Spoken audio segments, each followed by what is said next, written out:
Salut à toutes et à tous, j'espère que vous allez bien. En tout cas, moi ça va plutôt nickel. Aujourd'hui, on se retrouve pour la vidéo de test du Danio Connect 402. Désolé pour la caméra parce que l'autofocus se fait tout seul parce qu'en fait la caméra elle bloque à cause de la vitre que j'ai mal mis. Alors, je fais le test le même jour que j'ai fait la vidéo de déballage. Comme vous voyez, il y a encore le déballage qui est juste derrière moi, juste derrière le téléphone. Maintenant, on va passer à une vidéo de test du téléphone. Ce téléphone là, il est vraiment bluffant. À 40 €, on peut jouer à tous les jeux que j'ai dessus. On peut jouer à Free Fire, on peut jouer à Drive on Taxi. Il y a presque tous les jeux qui sont compatibles là-dessus. C'est vraiment un téléphone que je conseillerais aux personnes qui veulent un petit téléphone pour téléphoner, jouer à quelques petits jeux, pas non plus aux plus gros jeux qu'on puisse trouver sur internet comme PUBG, Fortnite. Vous pouvez faire fonctionner Real Racing 3, ça fonctionnera, mais vous aurez quelques temps de latence. Asphalt 8 là-dessus, vous pouvez bien évidemment le faire fonctionner en médium, pas en élevé, parce que sinon vous allez faire chauffer le téléphone et vous allez perdre beaucoup plus de batterie.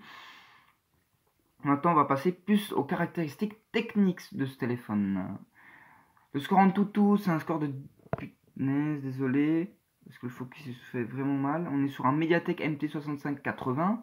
On est sur un Antutu de 18 859. On va arrondir à 19 000. Pour un téléphone à 40 €, c'est vraiment bien d'avoir un score de 19 000 sur ce genre de Mediatek. Voilà, on va dire que le Jerry 3, le Bico Jerry 3 a à peu près les mêmes caractéristiques que ce téléphone, sauf qu'il est un peu plus grand. Il a Android Go aussi. Il a une batterie beaucoup plus puissante, alors c'est peut-être pour ça que le processeur il prend plus en charge de choses. Voilà, il nous dit qu'il y a le capteur de proximité, mais il ne fonctionne pas du tout. Vous pouvez voir qu'il n'y en a pas juste au-dessus près de la caméra. Alors ça se voit normalement à la caméra parce qu'il y a des petits trucs qui s'affichent. Voilà, désolé si je suis vraiment pas clair. Maintenant, on va passer au stockage. Il y a une application que je conseille si vous voulez acheter ce téléphone, c'est directement aller dans autre application, aller dans, pas ici, aller tout en dessous, parce qu'elle n'est pas désactivée. Mais en fait, allez dans les trois petits points juste ici, allez dans afficher les processus système. Désolé, j'ai cliqué. Voilà, normalement si vous trouvez mise à jour système, faut le désactiver parce que ça vous prend énormément de batterie. Désolé, il est juste ici. Faut effacer les données parce que de toute façon il n'y aura plus jamais de mise à jour là-dessus et qu'il est passé de Android Marshmallow à Android Oreo. Comme ça vous perdrez un peu moins de batterie. Voilà, vous avez toutes les applications aussi qui sont compatibles avec Google. Sauf que vous ne pouvez pas installer Google, Google que vous trouvez sur des téléphones à plus de 200 €. Parce que vu que c'est un téléphone qui a 1 Go de RAM et 8 Go de stockage, ben, ils ont préféré faire une version light de Google, une version light de tout en fait, de Maps aussi qu'il y avait, de Messenger, il y avait Messenger Lite, j'ai pu le désinstaller. Il était pas, c'était une application préinstallée. Voilà, vous pouvez jouer à Minecraft avec ce téléphone, c'est vraiment bluffant, la fluidité quand même. On a un GPS, vous avez le premier fixe en 12 secondes et j'ai fait une deuxième fois, j'ai eu un fixe en 2 secondes, c'est plutôt bien pour un téléphone à 40 €. Vous pouvez faire du GPS avec. Comme vous voyez, il y avait aussi Gmail Go, mais j'ai dû retirer parce que c'était vraiment pas fluide du tout.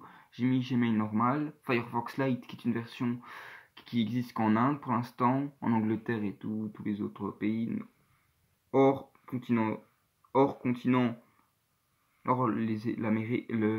l'Angleterre. Or l'Angleterre, tous les pays n'ont pas, sauf les pays que j'ai cités, sauf l'Europe, toute l'Europe, sauf l'Angleterre, pardon. Voilà. Vous avez aussi l'application horloge qui est un peu vieillotte, hein, vu qu'elle date de la version Android Marshmallow. Voilà, vous avez tout, ce téléphone vraiment, je vous le conseille. Et aussi sur 3D Mark, j'ai eu un score, mais c'est vraiment bluffant, de 2105 points. J'ai pas les screens, parce que j'ai oublié. Ce téléphone-là, j'ai fait les tests. J'ai fait le test même avant. Là, la vidéo que je tourne, j'avais déjà tout supprimé, tous les screens, parce qu'il n'y avait plus de mémoire. Mais là où je tourne la vidéo, c'est le jour où j'ai eu ma carte SD. Alors là, je suis bien tranquille. Alors maintenant, ce téléphone-là, il n'est pas vraiment fluide de temps en temps. Parfois, il bug, ce qui est un peu normal, parce que c'est pas un téléphone non plus qui coûte super cher. Je le conseillerais par exemple aux personnes comme des gens qui ont 60 ans. J'insinue rien, hein, j'insinue rien pour ces personnes-là. Mais par exemple, si vous avez un téléphone à touche, si vous voulez écrire plus vite, prenez un téléphone comme ça coûte pas trop cher, 40 euros. Pour l'instant, il est en promo, il coûte 30 euros. C'est pas un placement de produit avec Daniou, même si j'aurais bien aimé, parce que certes, c'est une marque qui n'est pas vraiment développée en France et dans les autres continents. Moi, tout ce que je veux, c'est qu'ils continuent un peu leur succès, essayer de fabriquer des téléphones encore moins chers que ça, essayer de fabriquer des téléphones vraiment de bonne qualité à la place de celui-là. En fait, celui-là, c'est comme si c'était un Wiko Sony normal, qui est la première génération du Wiko Sony, sauf que celui-là, il a 1 Go de RAM, c'est tout. Voilà, et qu'il est sur Android Oreo Go Edition. Voilà. La qualité photo, je vais directement sur l'application pour vous montrer la qualité photo qui est vraiment pas vraiment l'une des meilleures, mais qui est quand même acceptable pour le prix de ce téléphone. Alors, je sais pas ce que ça donne, mais à mon avis, ça donnera plutôt bien. Vous avez directement l'internet, un navigateur internet préinstallé. J'ai désinstallé Google Chrome, comme ça je gagne un peu d'espace de stockage. Voilà, vous avez toutes les applications Google, Agenda, Calculatrice, Google Assistant, Contact. Vous avez bien évidemment une application Contact qui est préinstallée sur le téléphone, qui n'est pas une version de Google, qui fonctionne pas très bien. Alors voilà. Vous avez l'application Google aussi, mais qui n'est plus mise à jour depuis longtemps. Et vous avez l'application Message, l'application... En fait, c'est tout. Sauf le téléphone qui n'est pas une application Google, qui est une application faite par Daniou et autres. C'est une application à peu près compatible sur tous les téléphones. Voilà, j'espère que cette vidéo de test vous a plu. Ça a été un test assez rapide parce que vu que ce téléphone-là, il n'y a rien à dire de grand chose dessus. Alors, j'espère que cette vidéo vous a plu.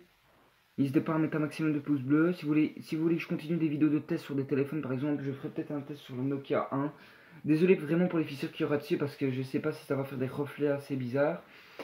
Mais voilà. Je vous dis à la prochaine pour une autre vidéo.